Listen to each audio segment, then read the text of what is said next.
5 things organized women do every day, and you can copy them too.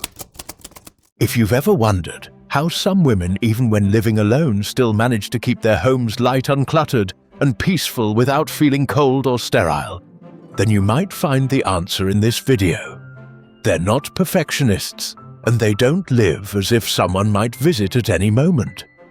They simply choose to keep a few small habits repeated every day. And it's these very habits that have quietly turned their homes into a true place of return.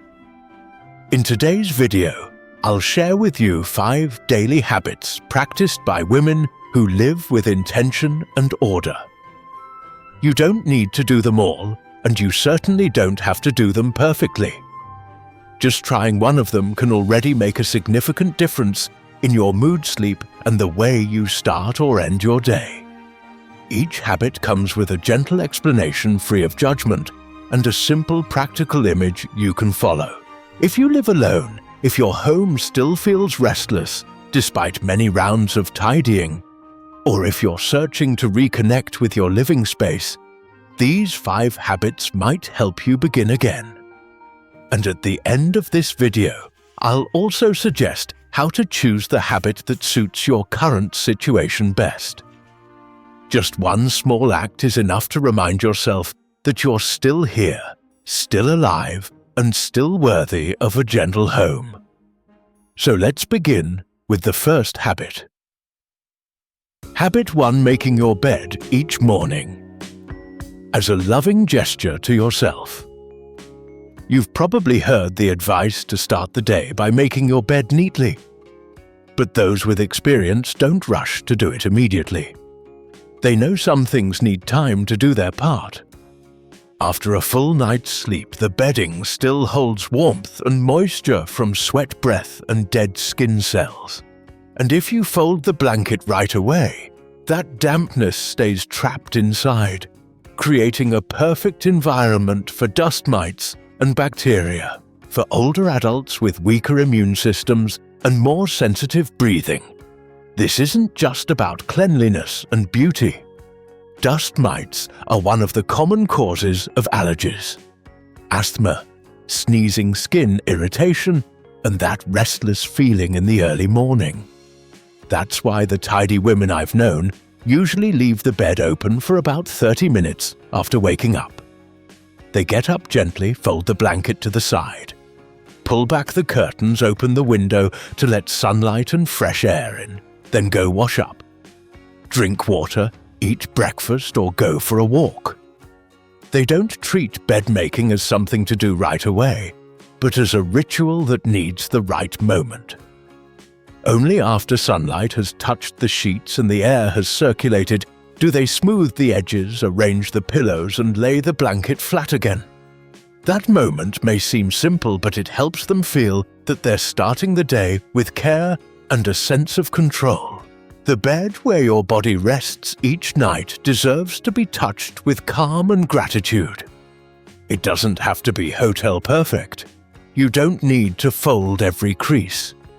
Just pause for a few seconds, gently place the blanket, straighten the pillow, then take a step back and look. That moment is like a quiet message that today you still have a place to begin again, that a new day is here and you are choosing to live it with a loving act toward yourself. If you often feel like waking up is a struggle, try starting with this.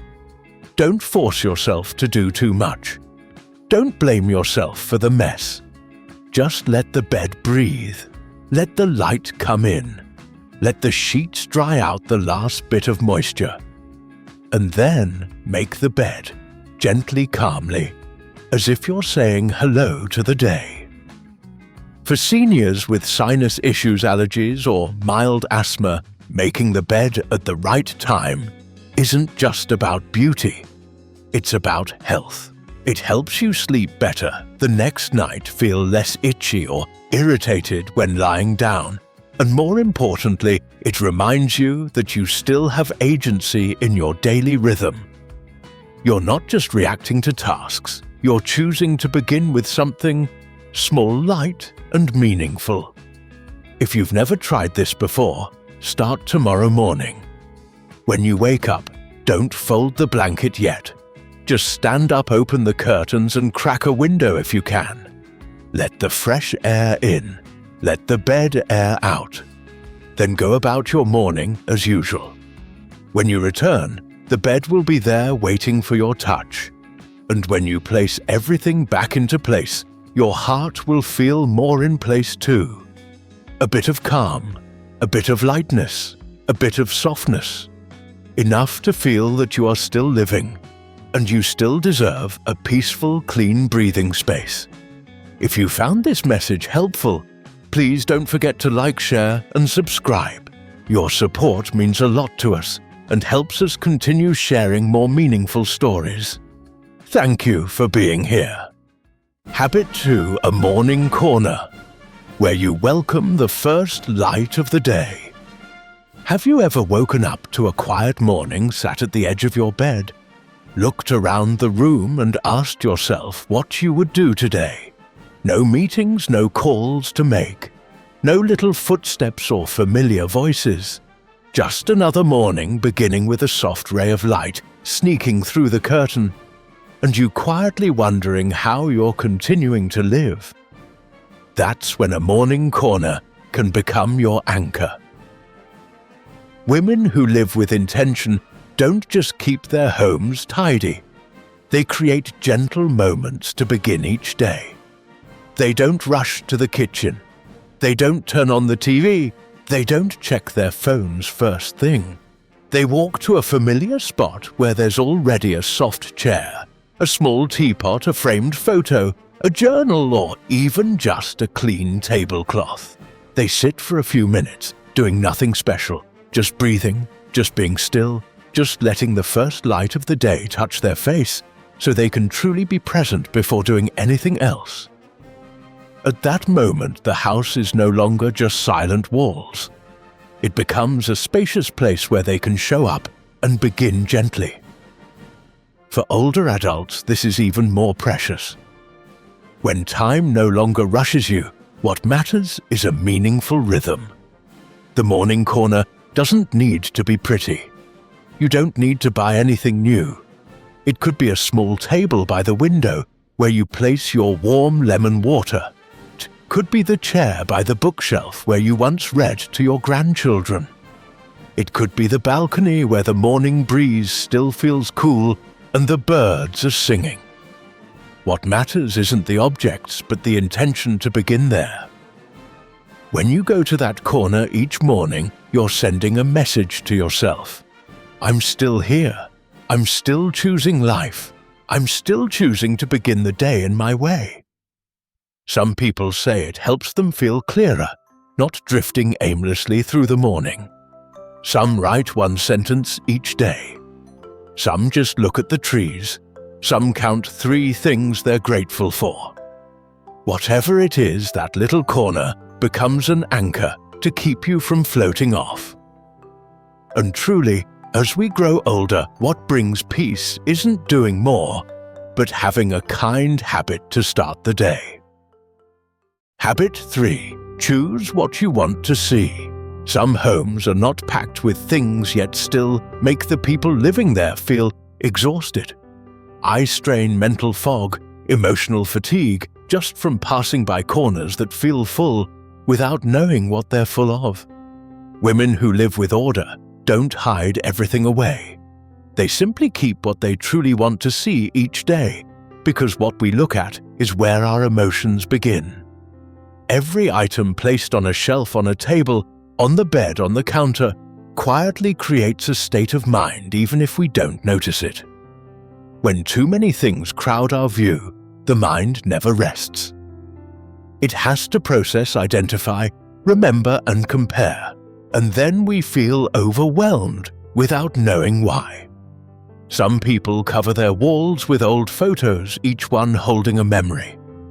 Others fill their altar with spiritual items, unsure which is most important. Some stack their bedside with unread books, oils, tissues, glasses, flashlights, and phones. None of these is wrong, but when everything is present at once, nothing gets to shine. Experienced women understand this. They remove the neutral clutter and keep a few soulful things. A ceramic vase from a trip 10 years ago. A drawing their child once made. A birthday card from someone who's now gone. And that's enough. They give those items space to breathe. They let light touch the right spot. They don't try to squeeze emotion into every corner. They let the house breathe with them. If you've ever walked into your living room and wanted to walk right back out, if your bedroom doesn't feel restful, if your kitchen feels like a battleground, try standing still and ask yourself one question. What am I seeing every day? When I walk out of my room each morning, what do I want to see when I return home? What's the first thing my eyes touch? Is it the bag of trash that is still not taken out? A pile of old newspapers? A tin of cookies has been left since the holidays. A note reminding me of something I forgot? Or is it something that reminds me I was once loved, once cared for, once had a place to live gently? Choosing what we want to see is choosing the emotional state we want to live in. A home doesn't need to be full. Your eyes don't need to see everything. Just choose a few things worth keeping and let go of what's wearing you down. When your gaze gets to rest, your heart softens. When the space feels less crowded, your memory also calms down. And who knows, you might smile gently each time you walk through the door just because your eyes landed on something that brings you peace. Habit 4. Reflect on one kind thing each night. Some nights you go to bed feeling like you didn't accomplish anything. No one visited, nothing got done. No one needed your help, and no one checked in. The house is still the same items left untouched, unsorted and uncleaned. You lie down, blanket pulled to your chest, lights off, but your mind is still awake. It feels like the day passed without meaning, leaving no mark. But is that true? Women who live with order don't wait for others to validate them. They have their way of knowing their days still mattered.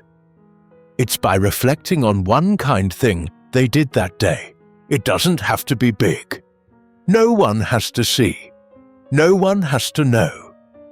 Maybe you watered a plant, picked up a piece of paper under the table, folded a towel near the sink, washed a cup after drinking water, straightened a blanket after a nap. Just one thing is enough. This habit isn't like journaling or making a to-do list. It's a moment of connection between you and your home, between you and yourself. It's a quiet message in your mind saying, "Today I still lived with some care, some intention, some gentleness." Older adults often feel like they're slowly becoming invisible. Children are busy. Friends are fewer. Neighbors are not as close. And without anyone needing you, it's easy to feel like you no longer matter. But as long as you do something, anything to make your space more livable, no matter how small, you're still preserving a small world. If you live alone, if you have no one to talk to at night, let yourself be the one who listens to the kind thing you did. And if tonight you've done nothing yet, just pick up a towel that fell, place it neatly, and then close your eyes and smile. Habit 5. Say goodnight to your home. There's one small but special habit shared by those who live with care. They don't let the house slip into the night in silence. Before going to sleep, they always take a few minutes not to clean but to say goodnight to their home. It might sound strange, but it's very natural. Just like we say goodnight to loved ones or rub our hands gently before lying down, the home, which has accompanied us all day, deserves to be closed with a gentle gesture. They don't do much. Some just turn off a light, some fold a towel, some wash one last glass or wipe a small mark on the table. Each action is like a message. The day has ended. Thank you for sheltering me. Thank you for still being here, for giving me a roof to return to. For seniors, this holds even deeper meaning. It's a way to close the day with intention, not leaving the house messy like a sigh. Not keeping the lights on is a cry for help. Not letting dishes pile up like something unfinished. But a small ritual, so the heart feels calm and sleep comes more easily. When you wake up the next morning, the house won't blame you. It's tidy, quiet, clean, as if ready to begin another day with you. And you don't need to do anything big to have that. Just each night before turning off the lights, walk around once. Pick up one thing. Wipe one small surface. Draw the curtain. Flip off a few switches. Look around.